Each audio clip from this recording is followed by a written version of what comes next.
বিয়ে বাড়ির রোস্ট মানে আমরা মনে করি অনেক কিছু করে তারপরে রান্না করতে হয়, কিন্তু আমি যেভাবে বিয়ে বাড়ির রোস্টটা তৈরি করি একদম পানির মতো সহজ করি, সেটাই আজকে আপনাদের সাথে শেয়ার করব। আশা করি সবাই সাথে থাকবেন। ফ্ল্যাশব্যাক। হ্যালো গাইস, আসসালামু আলাইকুম। সবাই কেমন আছেন? চলে এসেছি আপনাদের মাঝে আরেকটা পানির মতো সহজ করে রেসিপি। আর আজকের রেসিপি তো প্রথমে বলে দিলাম চিকেন রোস্ট। তো প্রথমে যেটা করেছি, আমি পেঁয়াজটাকে খুব ঝিরিঝিরি করে কুচি করে নিয়ে একটু তেলে ভেজে নিয়েছি। যখন তেলটা মানে পেঁয়াজটা এইভাবে ভাজা হয়ে যাবে, তখনই আমি এখানে অল্প একটু পানি দিয়ে দিব, কারণ এর চাইতে বেশি ভাজা ভাজা আমি আজকে করব না। সেই সাথে এখানে নিয়ে নিয়েছি আদা বাটা, নিয়ে নিয়েছি রসুন বাটা, আর এখানে ছিল জায়ফল, জয়ত্রী, আর ছিল পেঁয়াজ বেরেস্তা, আর ছিল জিরা। সব আমি একত্রে ব্লেন্ড করে নিয়েছি।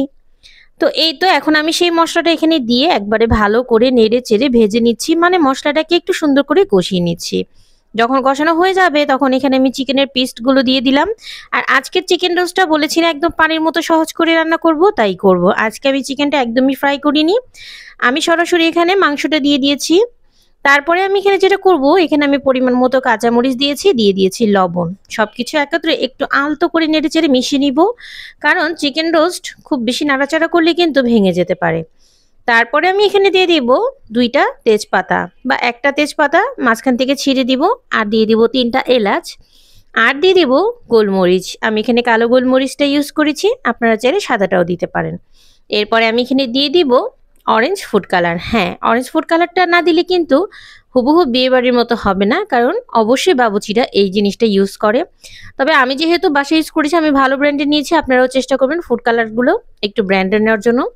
তো যাই হোক, এরপরে আমি এখানে দিয়ে দিলাম ধনিয়া গুঁড়া, দিয়ে ব্যাস কিছুই না, নেড়ে ছেড়ে এটাকে খুব ভালোভাবে মিশিয়ে আমি একটুখানি কষিয়ে এরপরে আমি এখানে দিয়ে দিব 1 কাপ দুধ।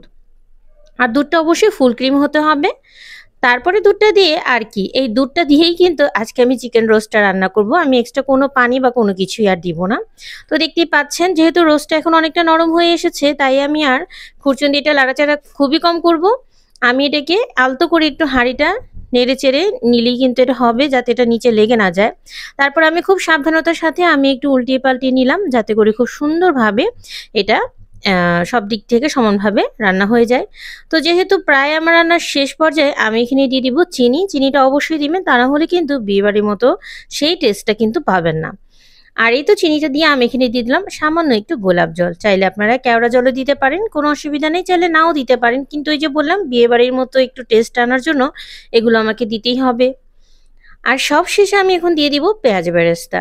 বললাম না, পেঁয়াজ বেরেস্তা এছাড়াও আমি জায়ফল যদি সব ব্লেন্ড করে নিয়েছি, সেখান থেকে আমি একটু পেঁয়াজ বেরেস্তা রেখে দিয়েছিলাম, সেটাই আমি দিয়ে দিলাম উপর থেকে, যাতে হালকা একটা বেরেস্তার একটা ফ্লেভার চলে আসে। ফাইনালি আমার রান্না কিন্তু কমপ্লিট। এখন আর কি, এটা খিচুড়ি, পোলাও, ভাত যে কোনো কিছুর সাথেই খাবেন, আপনারা যেভাবে মন চায় সেভাবেই খাবেন। তো কেমন লাগলো আমার পানির মতো সহজে চিকেন রোস্ট রেসিপি? ভালো লাগলে লাইক কমেন্ট শেয়ার করবেন। সবাই ভালো থাকবেন। আসসালামু আলাইকুম।